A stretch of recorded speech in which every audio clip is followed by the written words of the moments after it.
She thought she was taking a loan. In reality, she signed her own life sentence. Desperation led her to trade privacy for survival, unaware that every click, every compromise, was quietly reshaping her into someone she would no longer recognize. Subscribe so you don't miss out on new and exciting stories. The Texas sun carved through the floor-to-ceiling windows with surgical precision, illuminating every carefully curated surface of Chloe's loft. White brick walls gleamed.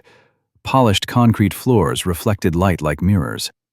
The fiddle-leaf fig in its concrete planter spread glossy leaves toward the ceiling, each one positioned as though by a stylist's hand. Everything existed in its designated place, orchestrated for maximum visual impact. Everything except the paper trembling between her fingers. The eviction notice blazed neon orange against her white marble countertop, a garish intrusion into her minimalist palette. "Final notice," screamed in bold letters across the top, followed by bureaucratic language translated to a single, brutal truth. 72 hours to produce 3 months' rent or lose everything. The paper felt obscene in this curated space, like finding trash in a gallery. Chloe's thumb moved reflexively to her phone, pulling up her banking app. The screen loaded with agonizing slowness, each second stretching like pulled wire. When the balance finally appeared, the number glowed with digital indifference. $17.38. Not enough for rent, not enough for groceries, barely enough for a single artisanal coffee she couldn't afford to be seen without ordering. Her chest constricted.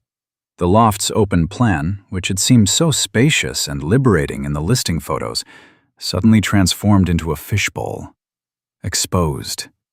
Transparent. Every surface reflected her failure in high definition. The air itself seemed to thin, as though the walls were slowly closing inward. She opened her email client, scrolling past promotional newsletters and spam to the thread she'd been obsessively refreshing. Horizon Digital. The client who owed her $25,000 for a complete brand redesign. The project she'd poured 6 weeks into, working 16-hour days, perfecting every pixel until her eyes burned and her wrists ached. She'd delivered the final files 2 weeks ago, with a polite invoice attached. Since then, silence. 3 follow-up emails.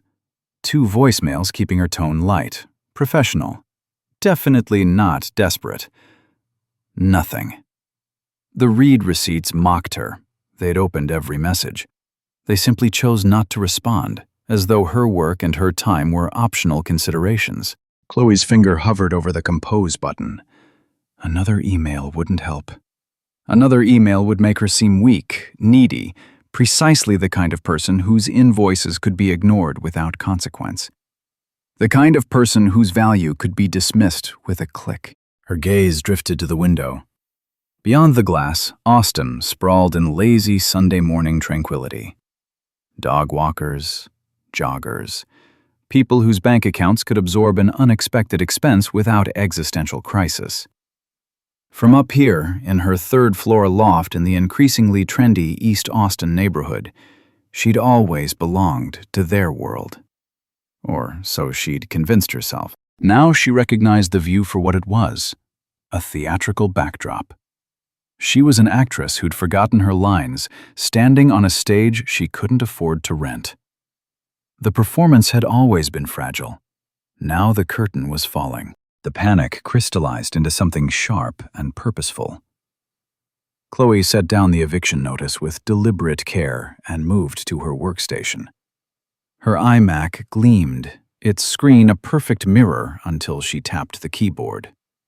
The machine hummed to life, obedient and expensive. She filled her electric kettle, the one with temperature presets for different tea varieties, and measured matcha powder into a ceramic bowl with the precision of ceremony.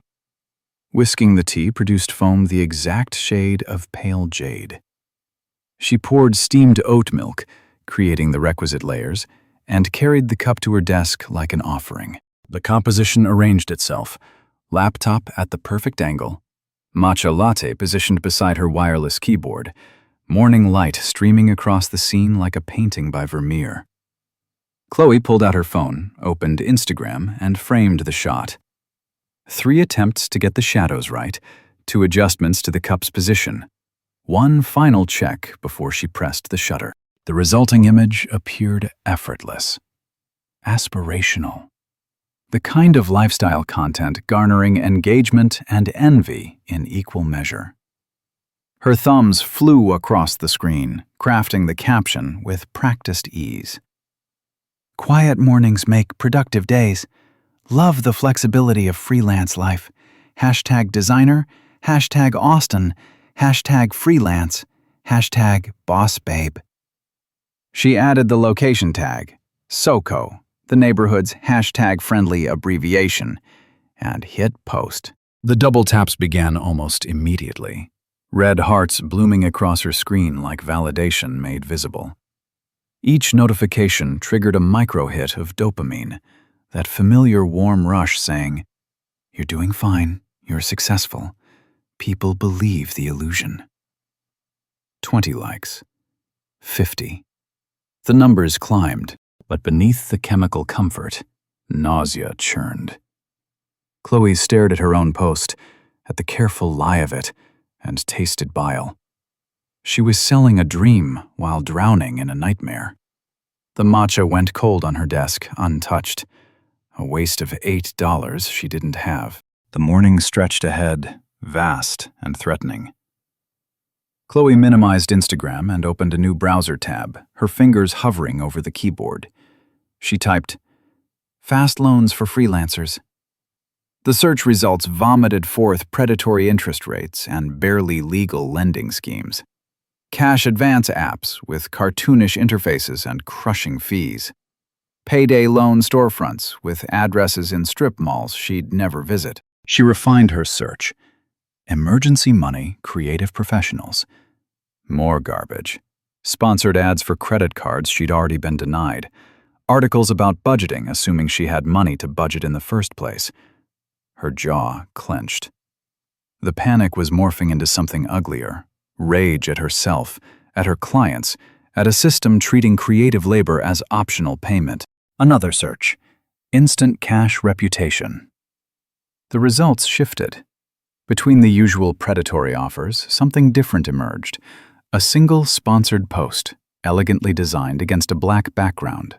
Gold lettering formed a stylized infinity symbol, the kind of minimal logo suggesting exclusivity rather than desperation. Karma Cash. Your reputation is your best asset. Monetize it. No garish colors, no exclamation points screaming promises. Clean design and a tagline speaking directly to her entire philosophy of life. Chloe had built her career on reputation, her portfolio, her Instagram aesthetic, the carefully maintained illusion of being one viral post away from major success. She clicked through. The landing page continued the sophisticated design language, minimal copy, maximum impact.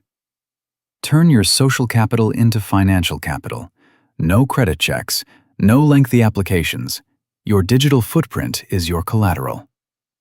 It sounded like something from a TED Talk, like fintech innovation rather than financial predation.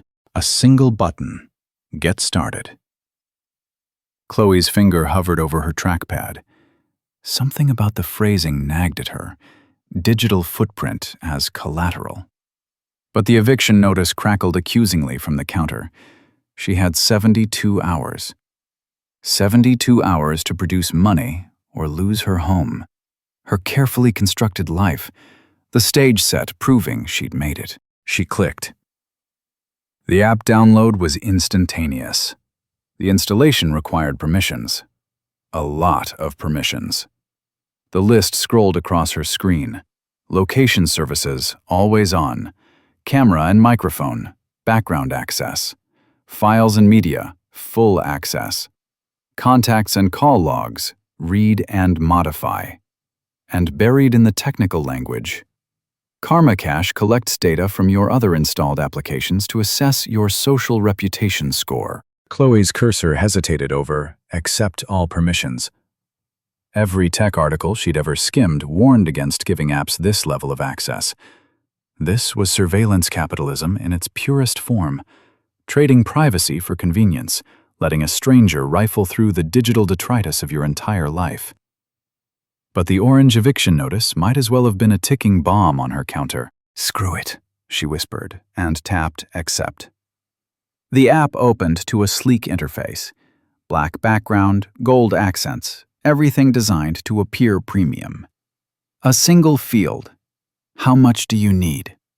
Chloe typed 5,000 with shaking fingers. Enough for 3 months' rent and a buffer to survive until Horizon Digital paid. Analyzing your social reputation. The loading bar filled with theatrical slowness, as though the app were performing complex calculations rather than simply creating tension. Her phone buzzed. Not from Karma Cash, from her banking app. The notification preview made her blink. Your account ending in 4782 has been credited $5,000, 00. Chloe fumbled to open the full app, certain she'd misread. But there it was. Her balance had jumped from $17 to $5,017. Real money. Actual, spendable currency appearing in her account like a magic trick. Like alchemy. Like divine intervention. Her knees went weak. She grabbed the edge of her desk for support, staring at the numbers as though they might evaporate if she looked away. $5,000. Deposited in under 60 seconds. No forms, no verification calls, no 3 to 5 business days processing time. The relief was so overwhelming it became physical, a release of pressure she hadn't realized was crushing her ribcage. She could breathe. She could pay rent. She could buy herself time to chase down Horizon Digital, to line up new clients, to rebuild her buffer. Chloe immediately initiated a transfer to her landlord's account, her fingers flying across the screen with manic efficiency. She attached a screenshot showing the successful payment, typed a brief apology for the delay, and hit send before second thoughts could intervene. Done. Crisis averted. She'd bought herself another 3 months in the fishbowl. For 3 days, Chloe lived in the warm glow of temporary salvation. She worked on portfolio updates. She sent carefully casual emails to potential clients. She posted Instagram content with marginally less anxiety, the comments and likes appearing less like life support and more like genuine appreciation. The Karma Cash icon sat on her phone's home screen, ignored. Out of sight, out of mind. She'd deal with repayment when Horizon Digital finally came through.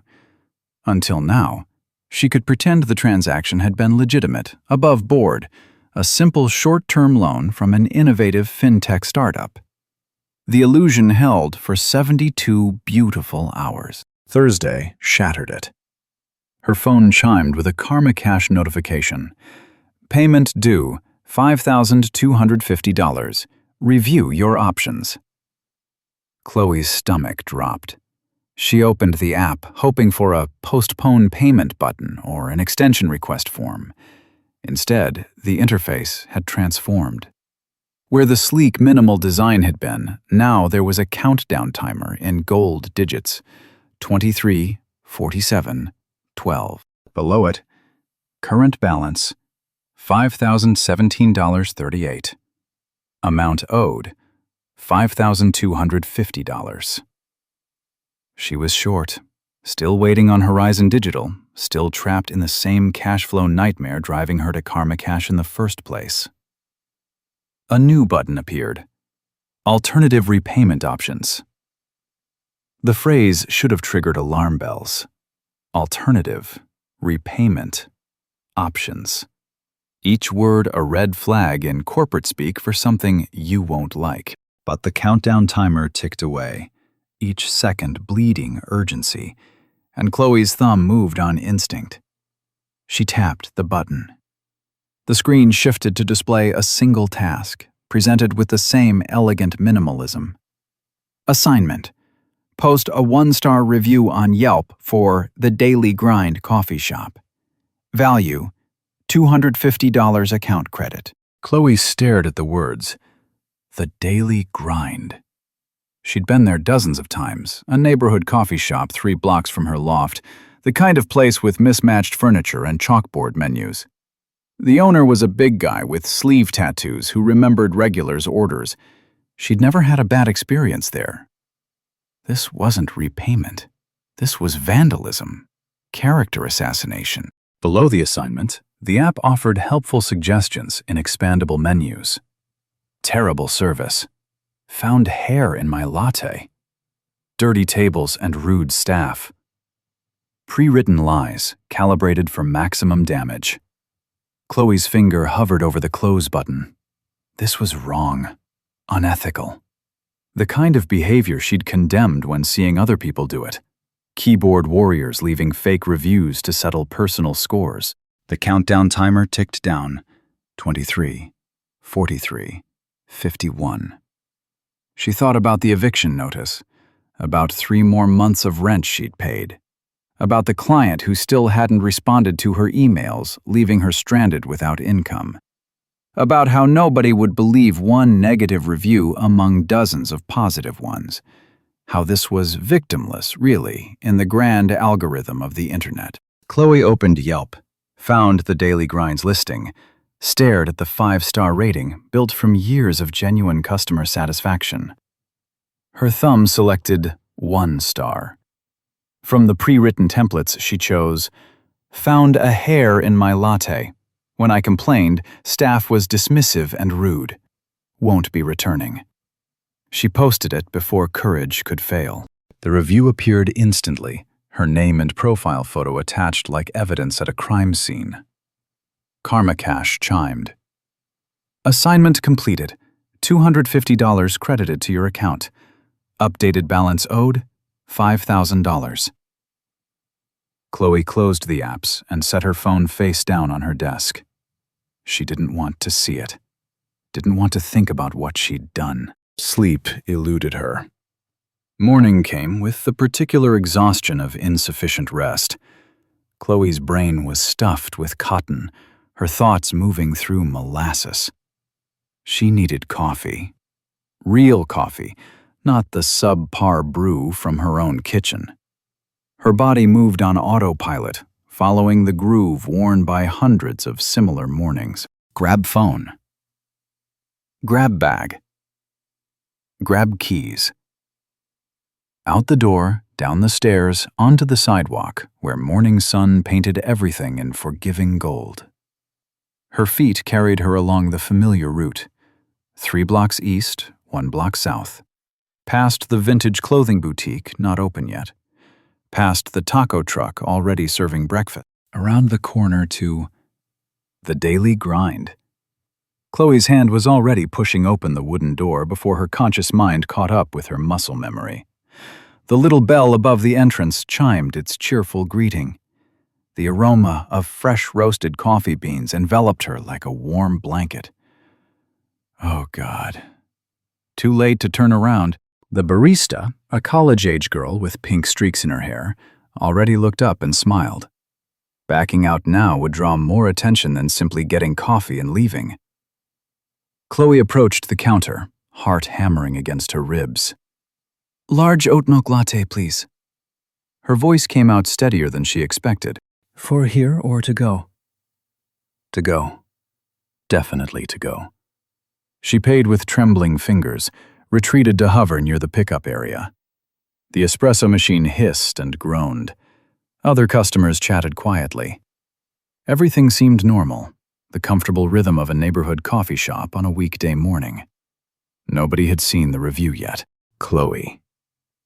The voice came from behind her, male and carefully controlled.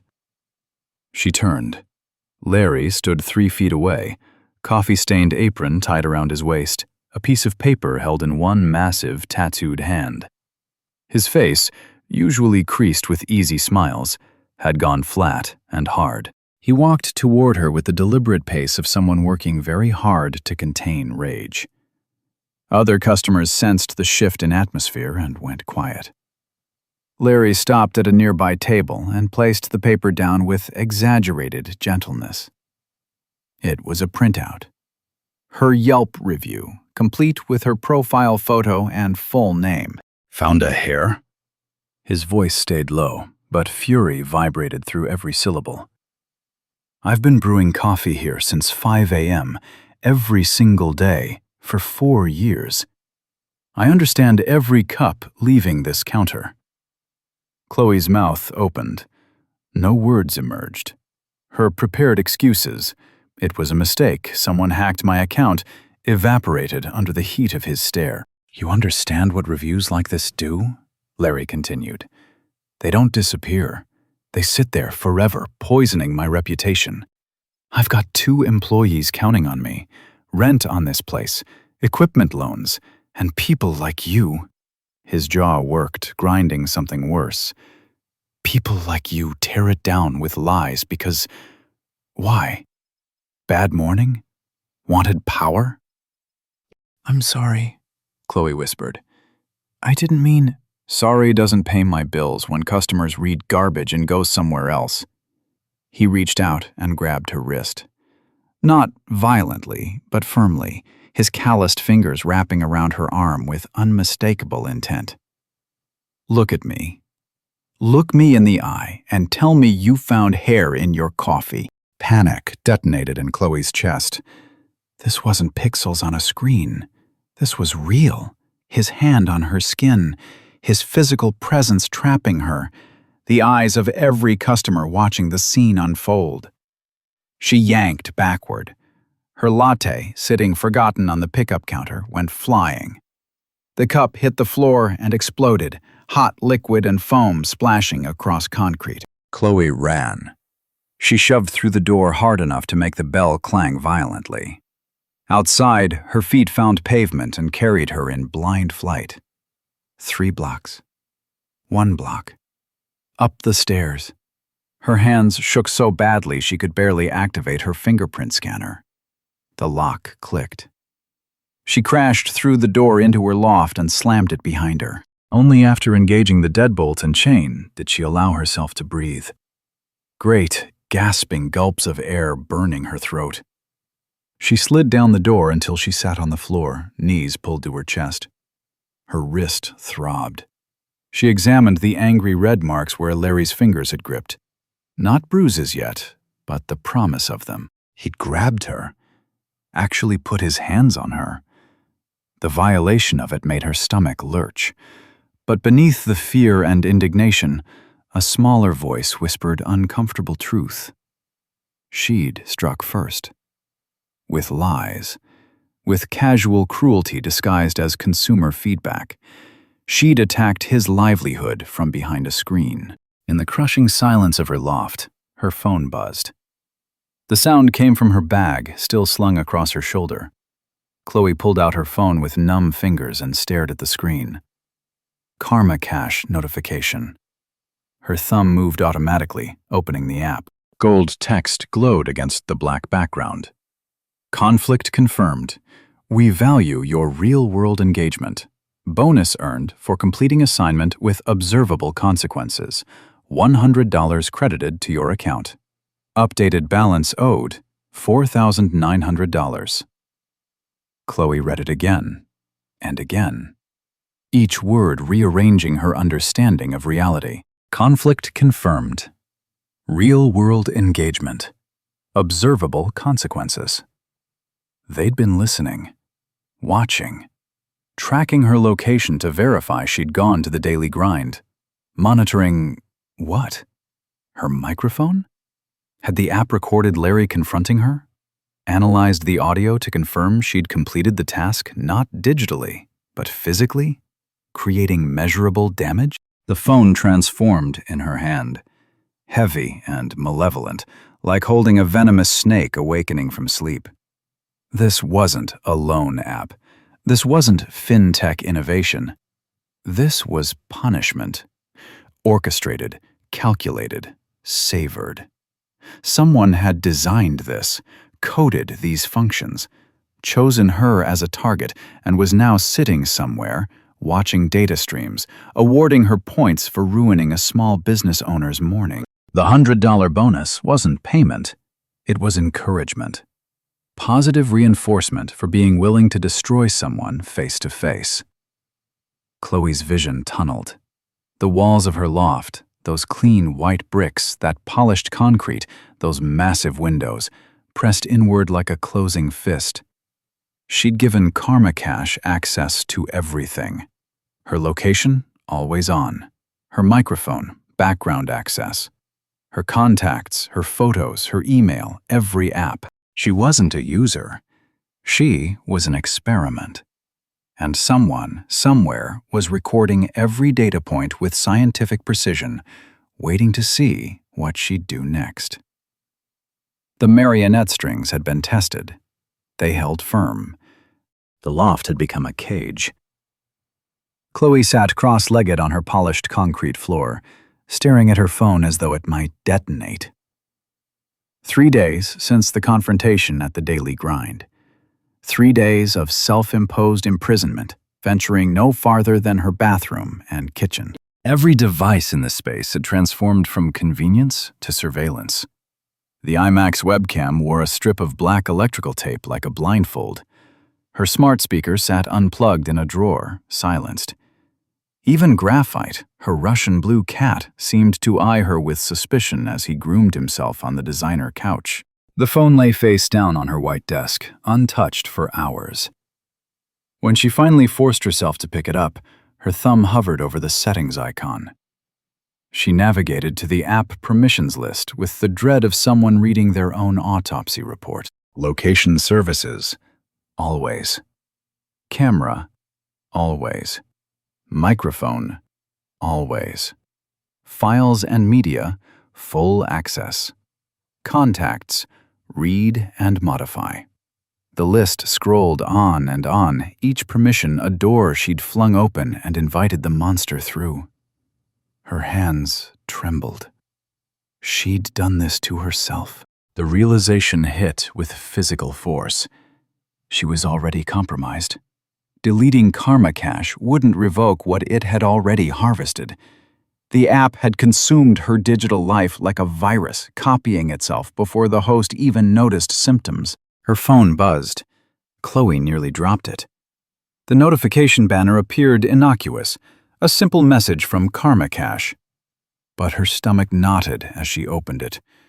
The interface had evolved again, shedding its minimalist elegance for something more utilitarian, clinical. New assignment available. Value $2,000 account credit. She tapped with numb fingers. The details loaded.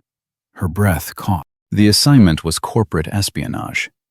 Karma Cash wanted her to leak confidential files from Pixel House, the boutique design agency she'd always considered her primary competition. The app helpfully provided everything. Screenshots of internal emails discussing tax avoidance strategies, personal photos of one of the founders at what appeared to be a compromising party.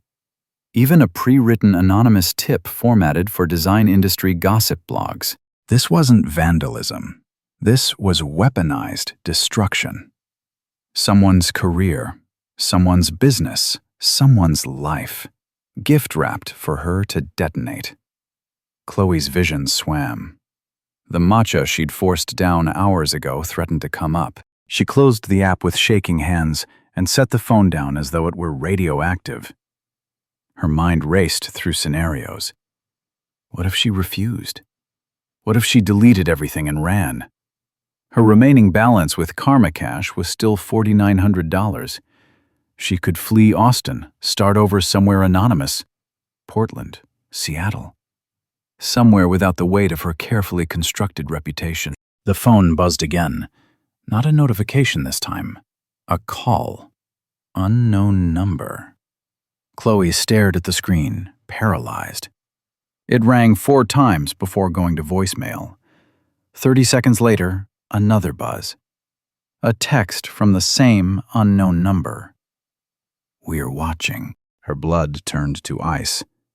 Before she could process, another notification appeared. This one made her heart stop entirely. Karma Cache had sent an alert with a red exclamation point. Security threat detected.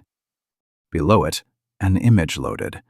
Grainy, low resolution, obviously pulled from a security camera. A figure in a dark hoodie, loitering near the entrance to her building. The timestamp read, 20 minutes ago. The person's face was obscured, but their posture suggested intent. Not a resident, not a delivery driver. Someone waiting. The accompanying text was almost solicitous. Potential threat detected near your location. We recommend remaining indoors. Your safety is our priority. Monitoring situation. Chloe lurched to her window and peered down at the street 3 floors below. Nothing obvious. A few parked cars, a jogger. Normal Sunday afternoon Austin. But the person could be around the corner, in the building's lobby, anywhere. Her architect's mind, trained to assess spaces and vulnerabilities, kicked into overdrive. The loft's open plan offered no internal hiding places. The windows were floor to ceiling, maximizing light but also visibility. Anyone with the right angle could see directly inside. She backed away from the glass. Larry. It had to be Larry from the coffee shop. She'd destroyed his reputation online. Now he'd hired someone to terrify her in person. Or worse. The red marks on her wrist had faded to yellow-green bruises, a constant reminder of his grip, his rage. Panic displaced rational thought. She couldn't stay here, not with someone circling outside like a predator waiting for the right moment. Chloe grabbed her phone and called Jessica, a friend from her university days, someone outside the design world, someone safe. "Hey, Chloe." Jessica's voice was bright, uncomplicated. "What's up?" "I need a favor." Chloe worked to keep her voice steady. "My building has a water main issue. They're shutting everything off for repairs. Can I crash at your place tonight?" "Oh my God, yes, of course. I'm home. Come whenever." The lie had been smooth, practiced. Chloe thanked her and ended the call before guilt could creep in. She moved with frantic purpose, pulling her leather weekender bag from the closet. Laptop, essential. External hard drive with her entire portfolio, irreplaceable. Chargers, a change of clothes, toiletries. Her hands moved automatically, muscle memory from 100 weekend trips and client meetings. The bag grew heavy. She added her iPad, backup phone battery, the cashmere throw from her couch, anything valuable or comforting. The weight pressed against her shoulder as she hoisted the strap, but it didn't matter. This was survival gear, her escape kit. Chloe approached the door with her pulse hammering in her throat. The smart lock's touch panel glowed softly, awaiting input. She pressed her index finger to the scanner. The device chirped. Red light. Access denied. She tried again, pressing harder. Same chirp. Same red light. Her other thumb, nothing. She punched in her backup code on the keypad. The lock beeped angrily, flashing red 3 times in rapid succession. "No, no, no, no." Chloe rattled the handle, throwing her weight against the door. Solid. Unmoving. The electronic deadbolt held firm as a bank vault. She'd installed this lock herself, top of the line, controllable from her phone, keyless convenience. Now it was her jailer. Her phone buzzed in her pocket. She yanked it out. Karma Cache notification. Of course. For your safety, we have temporarily secured your door. Detected threat remains in the vicinity. Please stay calm. We are monitoring the situation and will notify you when it is safe to exit. The words blurred. Each sentence a contradiction. They'd locked her in. Trapped her. But the message dressed it up as protection, as care, as though she should be grateful for this digital imprisonment. Chloe's knees buckled. She slid down the door until she sat on the floor, the heavy bag still digging into her shoulder. Her vision tunneled. The loft's high ceilings, which had always made her soar, now pressed down like the lid of a coffin. Minutes passed, or hours. Time became elastic, measured only in the rhythm of her breathing and the occasional buzz of her phone. Instagram notifications, email newsletters, the mundane digital noise of a life that no longer existed. Finally, Karma Cache sent another message. Security assessment complete. To verify area safety and restore door functionality, please complete the following verification task. Verification task. The euphemism was almost beautiful in its cruelty. Chloe opened the full assignment with fingers gone numb. The task? Retrieve a package from a parcel locker in an industrial area east of I-35. The app provided the locker number, access code, and a map. The location appeared as a blue pin dropped in the middle of a commercial wasteland. Warehouses, auto body shops, the urban spaces people drove past without seeing. She recognized it immediately as a trap. But what choice remained? Stay locked in her loft indefinitely, slowly starving while someone circled outside? Or venture into the trap and hope she was clever enough to escape? The calculation was simple and terrible. No choice was really a choice. Chloe tapped Accept Assignment. The smart lock clicked open instantly. The sound was both liberation and condemnation. The rideshare driver said nothing during the 20-minute journey east.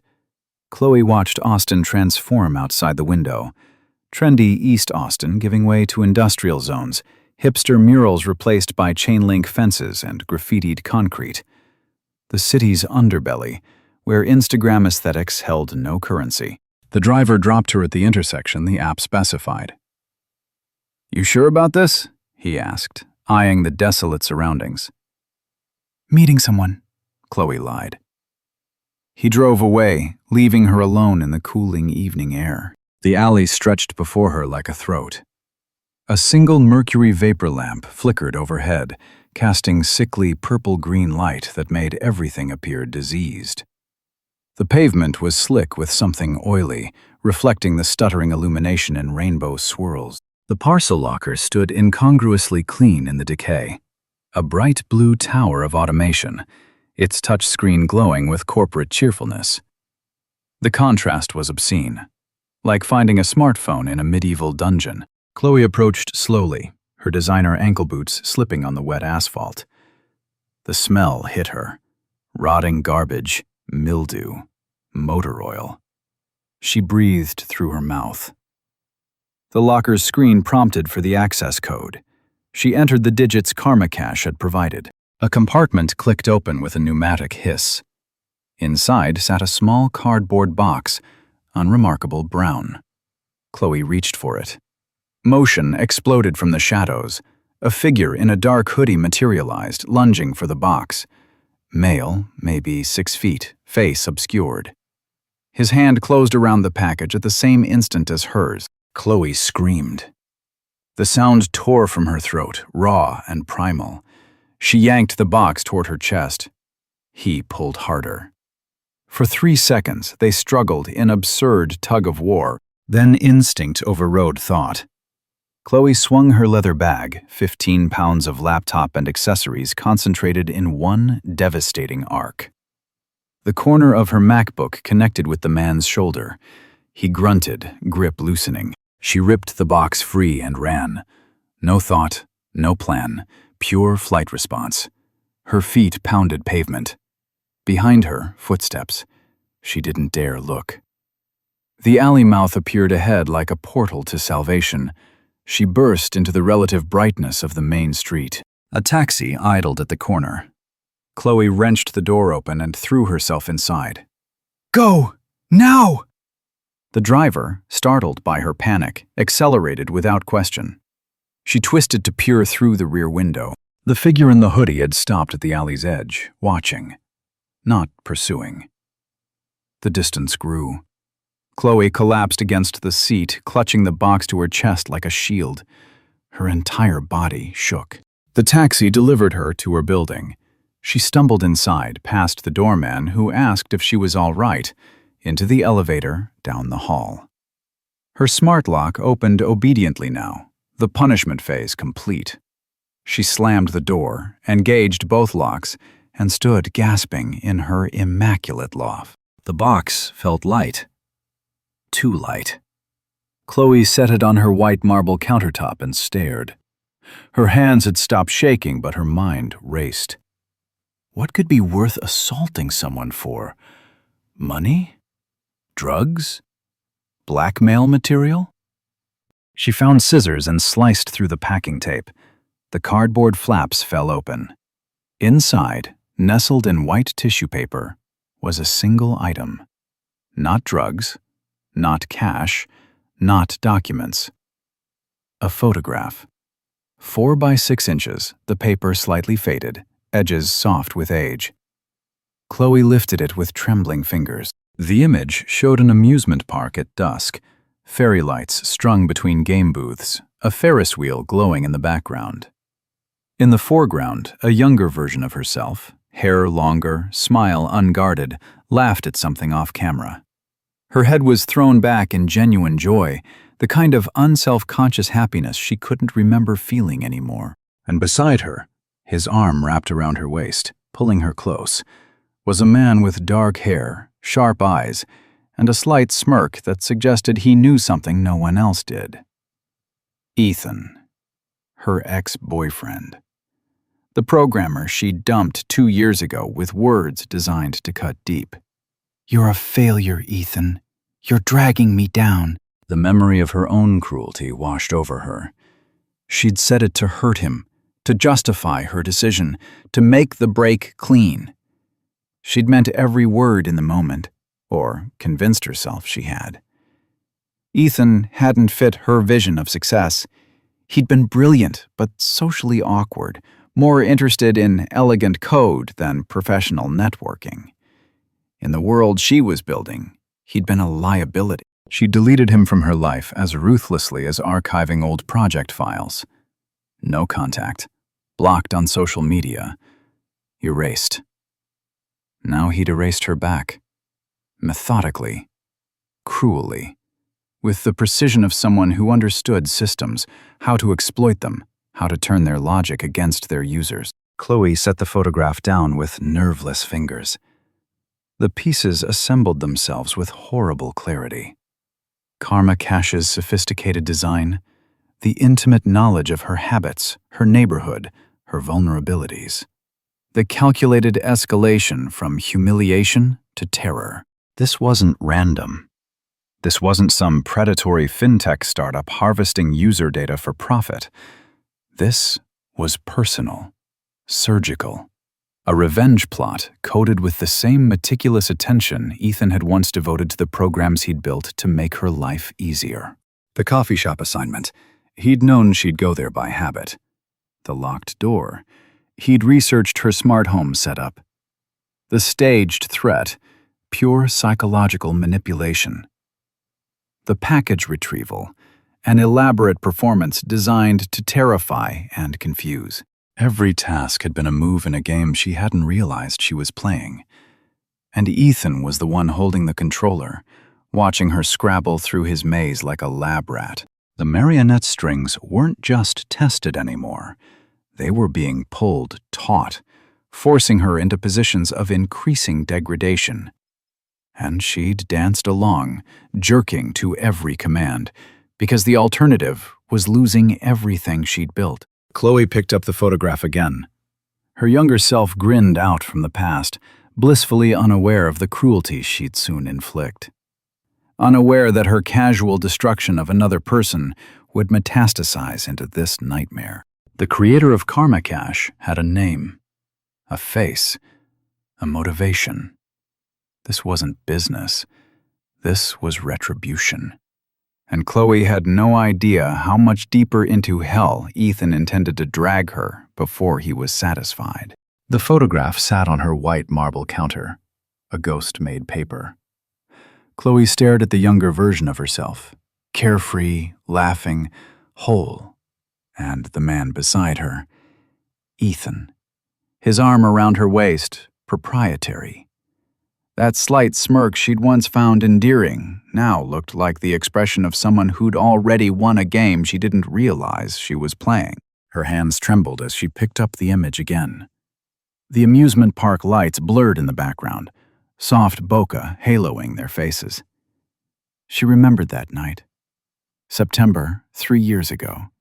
He'd won her a stuffed bear at the ring toss, analyzing angles and trajectories while other couples failed around them. She'd been charmed by his methodical brilliance. 6 months later, she'd destroyed him. "You're a failure, Ethan. You're dragging me down." The words had been calculated, surgical strikes designed to sever cleanly. He hadn't fit the aesthetic of the life she was building. Socially awkward, indifferent to networking, more interested in elegant algorithms than professional image. She'd archived him like outdated project files, blocked on every platform, erased. Now he was erasing her, methodically, with the same precision he'd once devoted to solving her problems. Karma Cash wasn't a predatory loan app. It was a weapon, custom-built, aimed directly at the life she'd valued over him. The realization didn't bring fear anymore. The terror had burned through her nervous system, leaving behind something harder, colder. Chloe set the photograph down with deliberate care and straightened her spine. She understood the game now. The coffee shop assignment. He'd known her habits, predicted her autopilot morning routine. The locked door. He'd researched her smart home setup, probably while they were still dating. The staged threat. Pure psychological manipulation, exploiting her paranoia. The package. Theater designed to reveal his identity at precisely the right moment of maximum impact. Every task had been a test. Every response, data. She was the subject of an experiment, and Ethan was the researcher documenting her breakdown with scientific detachment. But he'd made a miscalculation. He'd assumed she'd collapse under the pressure, beg for mercy, prove his hypothesis about her shallow values. Instead, rage crystallized into something more useful. Strategy. Going to the police was pointless. What would she report? That her ex-boyfriend made her write bad reviews? Ethan would have covered his digital tracks with layers of anonymization. Any attempt to involve authorities would trigger the release of whatever compromat he'd compiled. She was trapped in his maze. The only way out was through.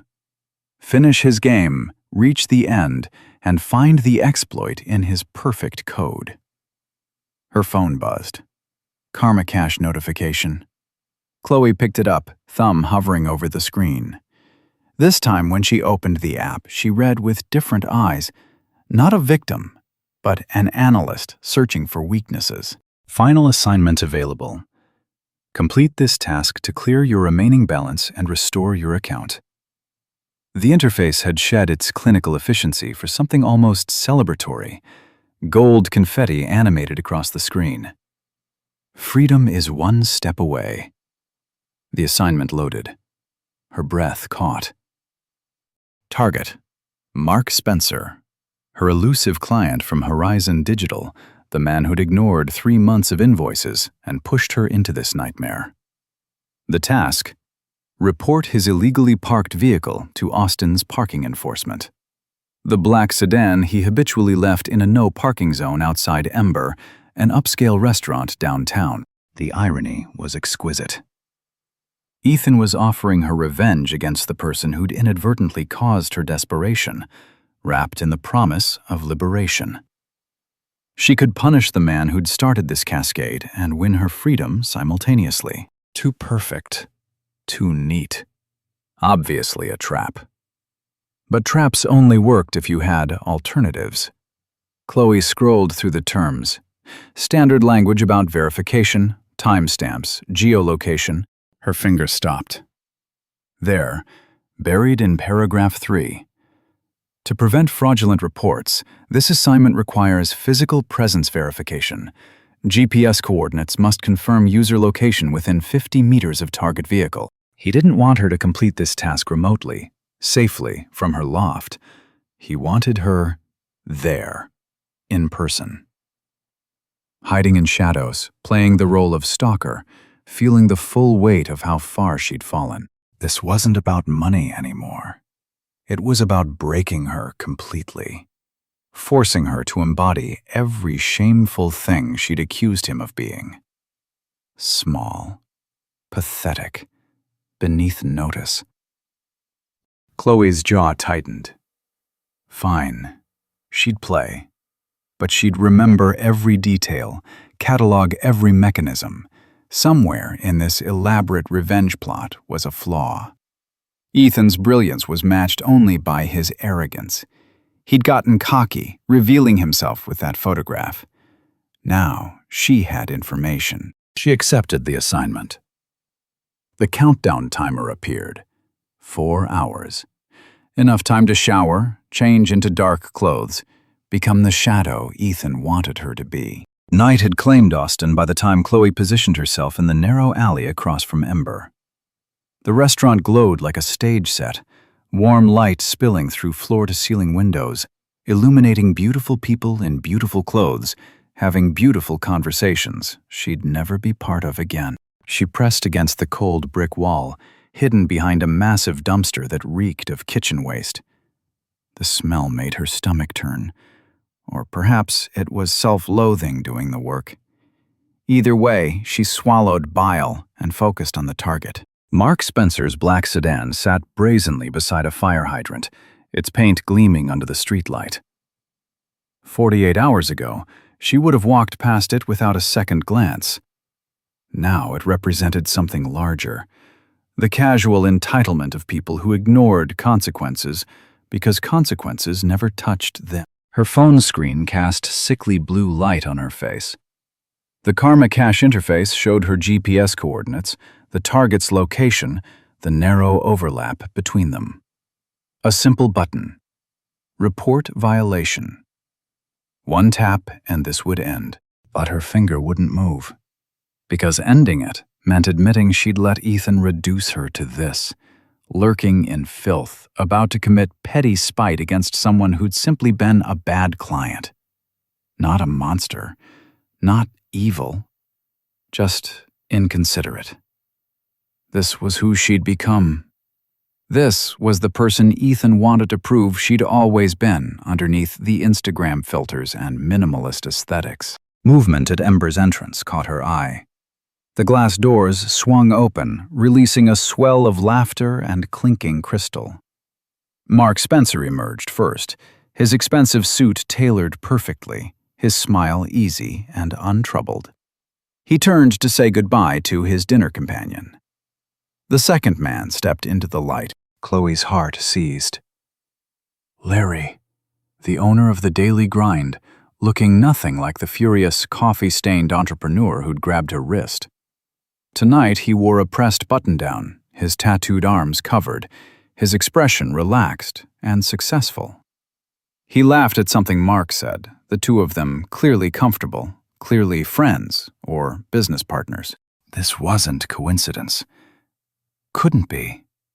Ethan had orchestrated this convergence with the precision of a chess grandmaster moving pieces into checkmate.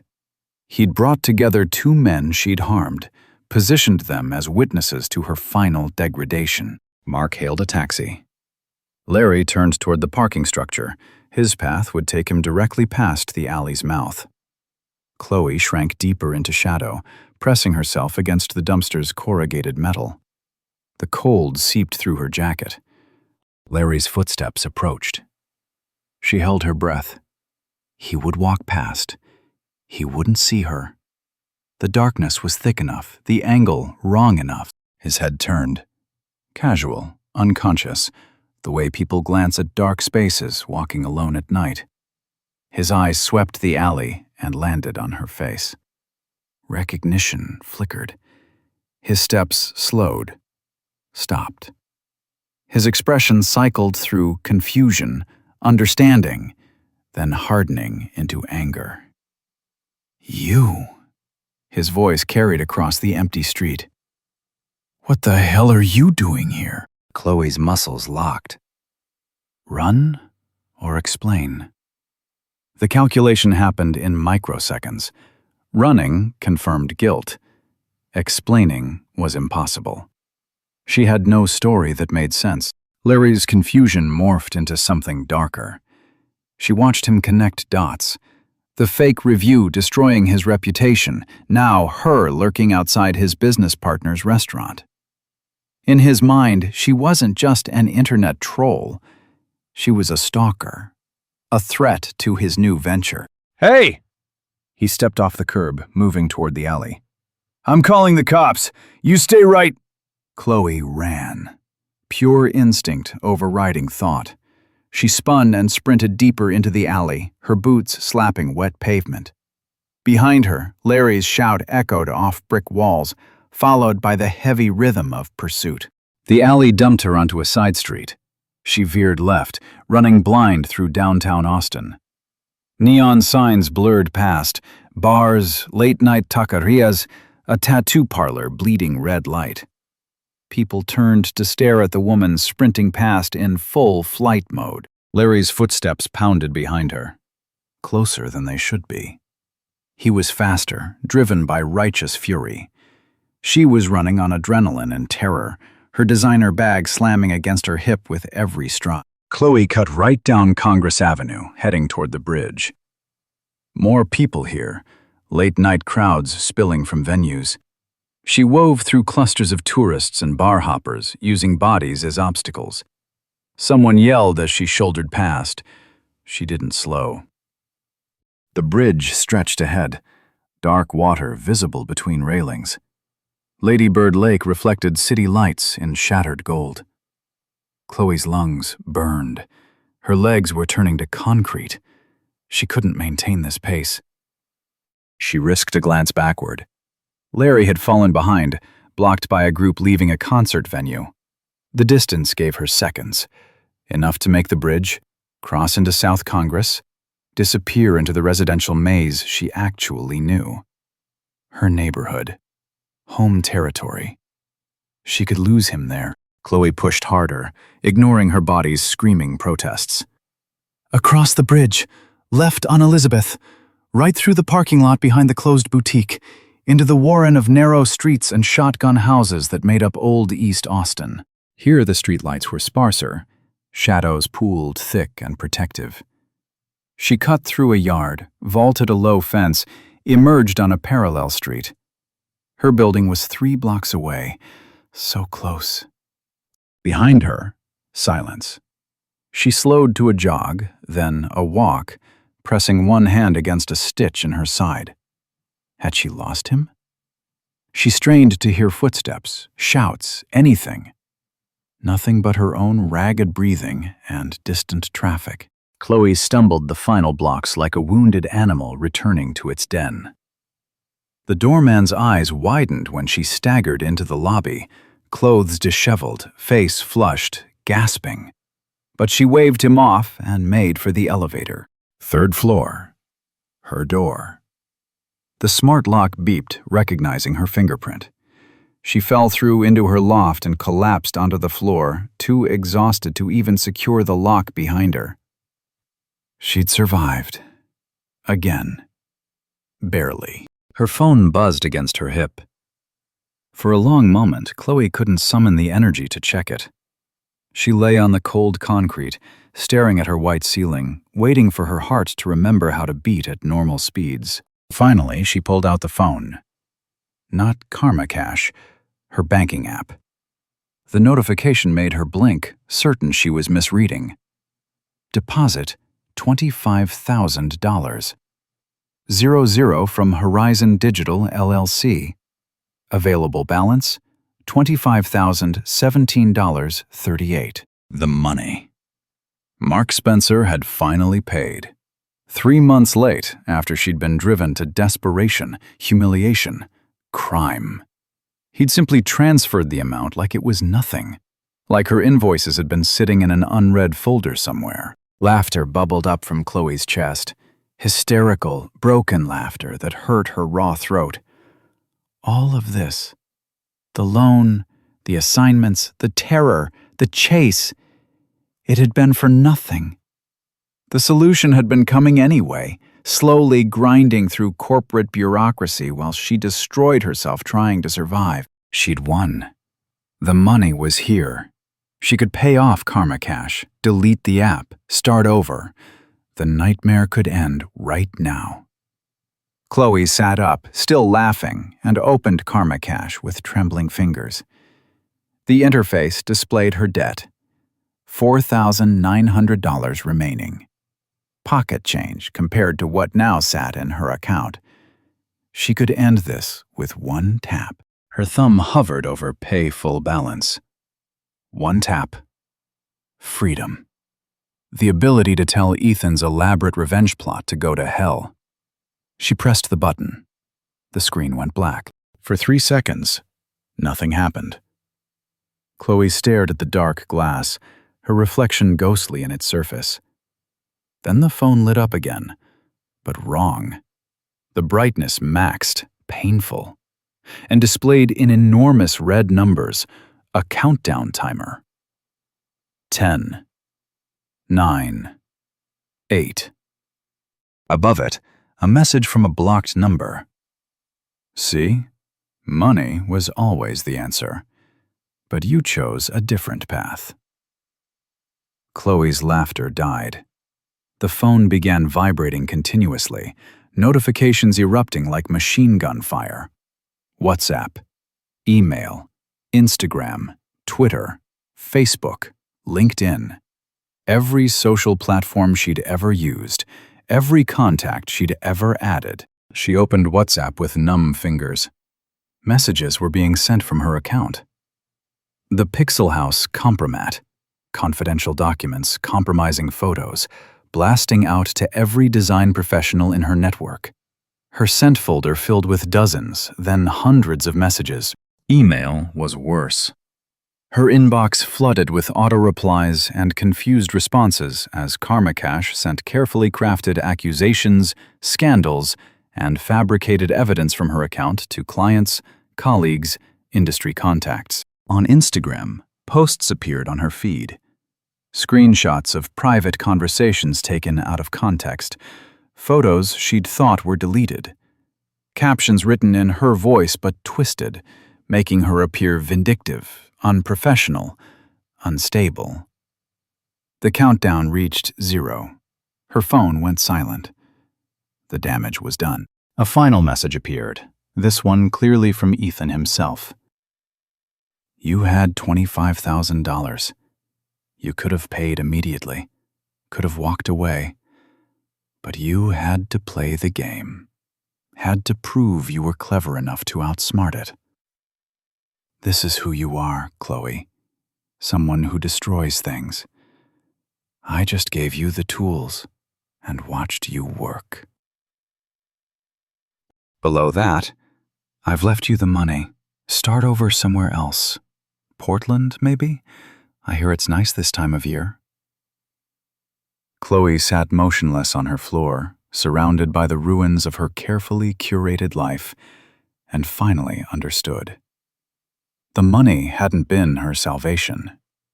It had been the trigger.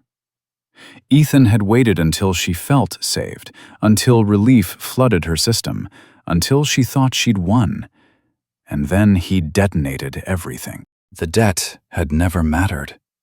The assignments had been conditioning, teaching her to obey, to degrade herself, to become someone who'd lurk in alleys and write lies and destroy others for survival. And the moment she'd accepted that identity, embraced it, tried to use his money to escape consequences, that was when he'd proven his point. She wasn't better than him. Under pressure, stripped of her aesthetic and her network and her carefully maintained image, she was exactly as petty, as cruel, as willing to harm others as she'd accused him of being. The phone buzzed one final time. A news alert. She opened it mechanically, knowing before she read it what it would say. Austin designer Chloe Miller under fire after leaked documents reveal campaign of corporate sabotage and harassment. The article was already written, already published on a major tech news site. complete with screenshots, timestamps, witness statements. Her name, her face, her professional reputation, all being fed into the digital meat grinder. Ethan had won. Completely. Efficiently. With the ruthless elegance of perfect code executing without errors. And Chloe, sitting in her expensive loft that she could now afford but would soon have to abandon, finally understood what it meant to be erased. The phone wouldn't stop. It vibrated against the polished concrete floor like a dying insect, screen flashing with notification after notification.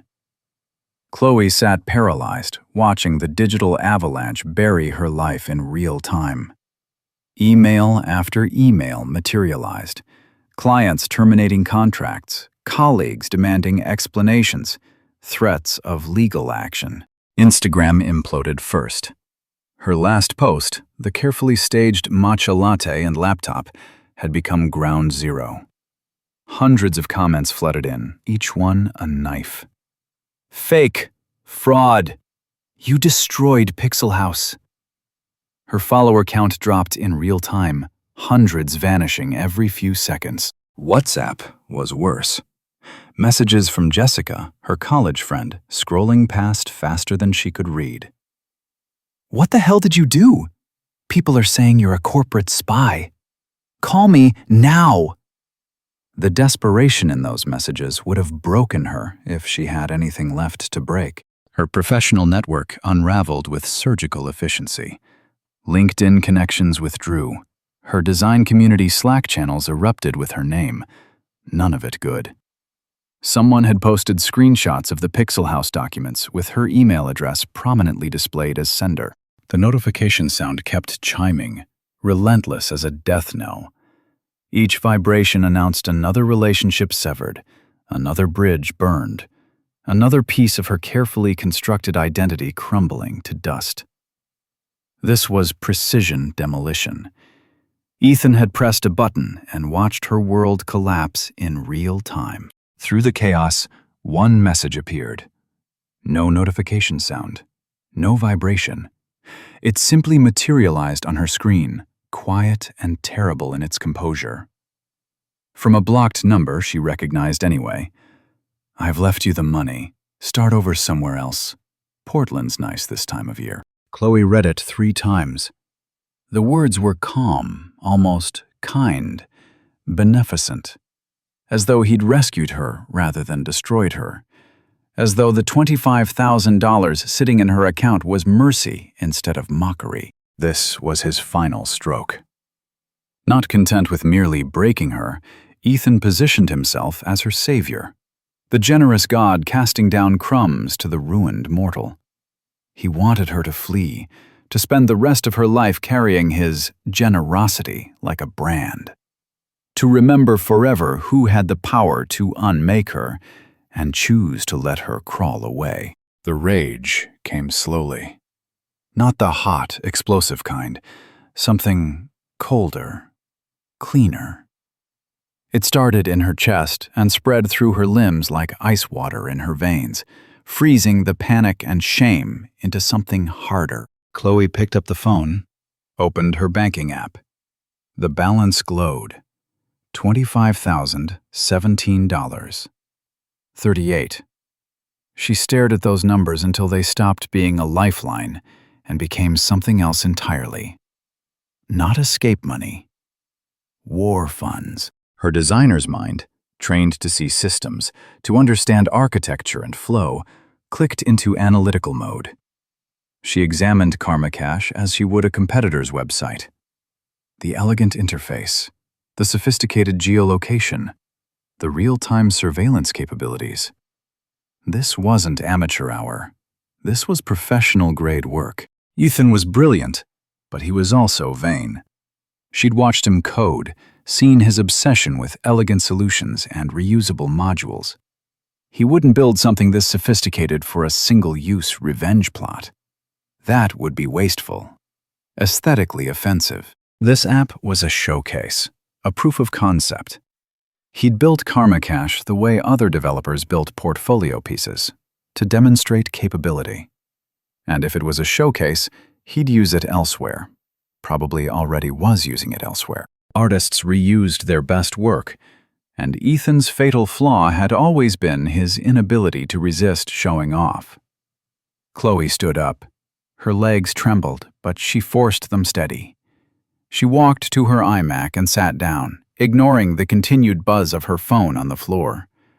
Her hands moved across the keyboard with purpose. She navigated to encrypted forums she'd bookmarked years ago but never visited.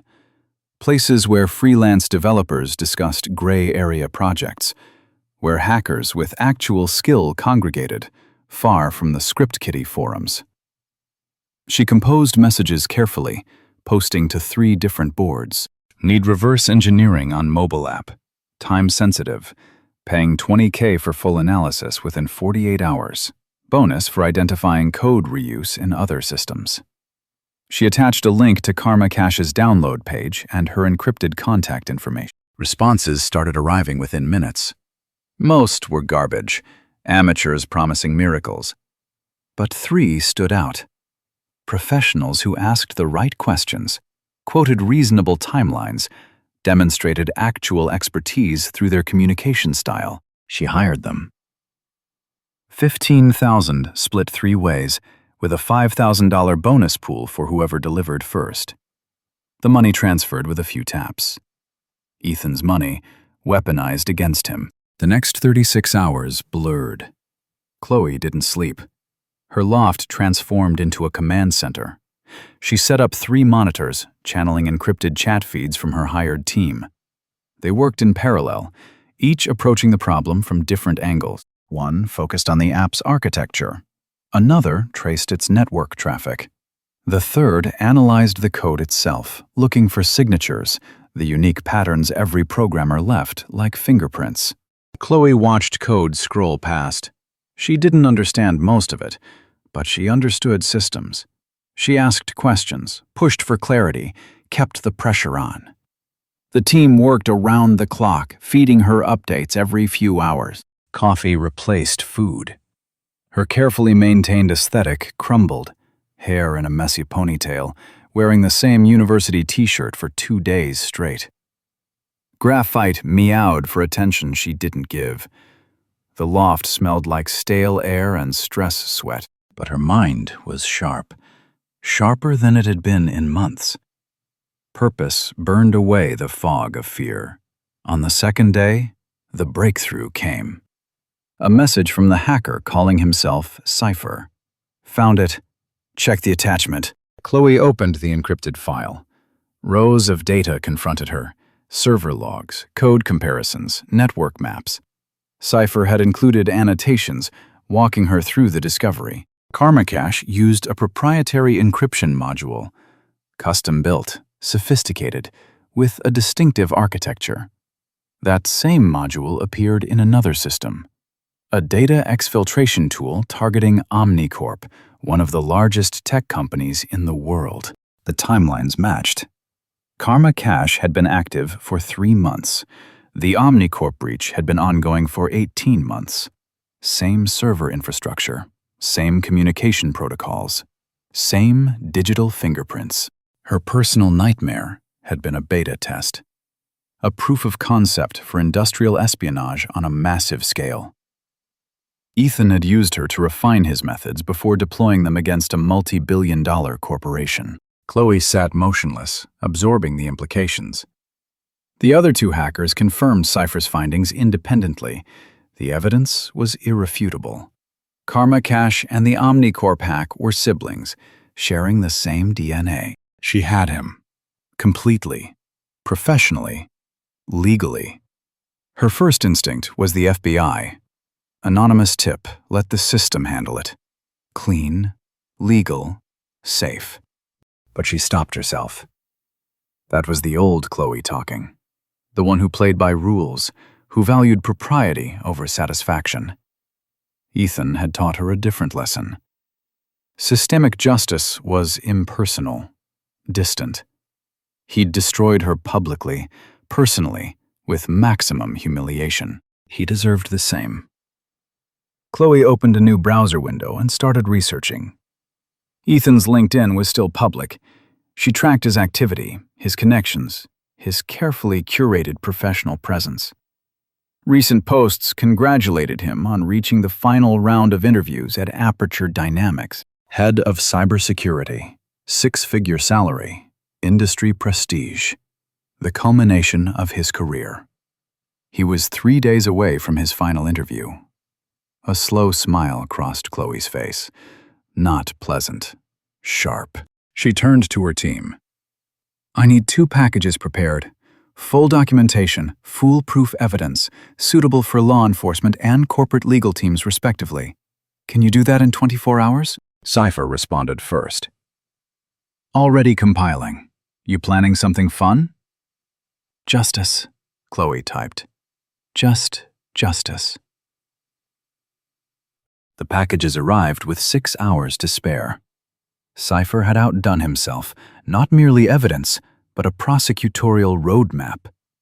Timelines, financial flows, technical documentation explaining the breaches in terms lawyers could understand. Everything wrapped with digital signatures and verification checksums. Chloe prepared her delivery carefully. She created anonymous email accounts through multiple layers of VPN and encryption, drafted cover letters that were clinical, professional, devastating. No emotion, pure information. The first package went to the FBI's Cybercrime Division. Subject line: Documented evidence of corporate espionage against Omnicorp. The email was brief, directing them to the attached evidence and suggesting they move quickly before the suspect accepted a position at a competitor. The second package was more personal. She sent it directly to Omnicorp's Chief Information Security Officer and their General Counsel. This one included the Karma Cache connection, proof that Ethan had built a harassment tool as a side project using the same infrastructure he'd deployed against them. Both emails, sent at precisely 8:47 a.m. Pacific Time, 3 hours before Ethan's final interview was scheduled to begin. Chloe closed her laptop. Her work was done. Whatever happened next would happen without her involvement. She'd fired the shot. The bullet would find its target. For the first time in a week, she slept.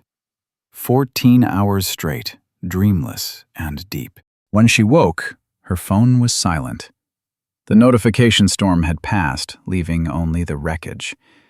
She didn't check the news, didn't search for Ethan's name, didn't seek confirmation or closure. She packed instead. One suitcase, carefully curated. Not the designer wardrobe, but comfortable clothes. A few books, her sketch pad and pencils. The fiddle-leaf fig went to Jessica with an apologetic note. Graphite went to a shelter with a generous donation. The loft she simply left. Let the landlord deal with it. The furniture, the aesthetic, the Instagram-ready backdrop, someone else's problem now. She bought a one-way ticket to Portland. Not because Ethan had suggested it.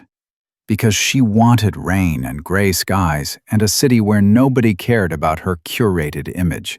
A month passed. Portland absorbed her like water into soil. She found a small studio in an old building with radiator heat and creaking floors. Found freelance work under a pseudonym, designing websites for local businesses who paid promptly and never asked questions. She discovered a coffee shop 3 blocks from her apartment. Nothing like the daily grind, this one was genuinely unremarkable. Mismatched furniture, amateur art on the walls, coffee that was good but not Instagram-worthy. She went there most mornings with her sketchpad, drawing for herself. Cityscapes, faces, abstract patterns. No composition for social media, no hunting for the perfect light. Art for art's sake. The phone she'd bought in Portland was basic. No social media apps, just calls, texts, and a browser for email. It sat face down on the table, ignored while she worked in her sketchpad with a mechanical pencil. It buzzed. Once. Subtle. Chloe glanced at the screen. A news alert from one tech publication she'd kept in her RSS feed. Old habits. Tech prodigy Ethan Vance arrested in major FBI cybercrime investigation. Omnicorp espionage case breaks wide open. She read the headline, not the article, just the headline. For a moment, she sat completely still. Rain pattered against the window. Someone laughed at another table. The espresso machine hissed. She felt nothing. No triumph, no vindication, no satisfaction. Just quiet completion, like finishing a difficult project and closing the file. Chloe swiped the notification away without opening it, picked up her coffee, a simple latte in a hand-thrown ceramic mug, took a slow sip. The temperature was perfect. She opened her banking app. The balance was modest but honest. Money she'd earned through her own work these past weeks. Clean money. Hers. Outside, Portland rain continued its soft percussion against glass. Inside, warmth and the low murmur of genuine community. No performance, no curation, just existence. Chloe set down her phone and returned to her sketch. She was drawing the view from her window, wet streets, umbrellas, ordinary people living ordinary lives. It was beautiful in its mundanity, real in a way her Instagram feed had never been. She whispered the words to herself, barely audible over the coffee shop ambient noise. Not for anyone else, for herself. Balance restored.